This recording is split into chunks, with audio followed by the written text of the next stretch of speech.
देशभरातील शेतकऱ्यांना सन्मान निधी उपलब्ध करून देण्यासाठी प्रधानमंत्री किसान सन्मान योजना सुरू करण्यात आली आहे। या योजनेअंतर्गत शेतकऱ्यांना दरवर्षी 6,000 रुपयांची आर्थिक मदत केली जाते। आतापर्यंत पीएम किसान योजनेचे 18 हप्ते शेतकऱ्यांच्या खात्यावर जमा झालेत।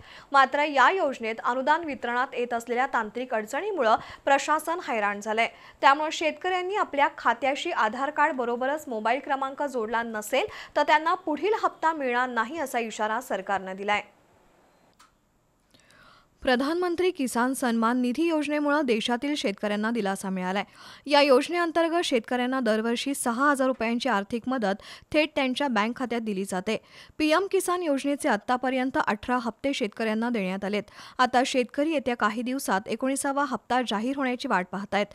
मात्र ज्या शेतकऱ्यांचा मोबाईल क्रमांक सक्रिय आहे त्यांनाच 19वा हप्ता मिळणार आहे। मोबाईल क्रमांक बंद असेल तर त्या शेतकऱ्याच्या खात्यावर 2,000 रुपये येणार नाहीत। त्यामुळे शेतकऱ्यांना मोबाईल क्रमांक अपडेट करण्याची सूचना सरकारने केली आहे। ज्या शेतकऱ्याला पीएम किसान योजनेचा लाभ घ्यायचा असेल त्यांनी त्यांचा मोबाईल नंबर ॲक्टिव्ह ठेवणे आवश्यक आहे।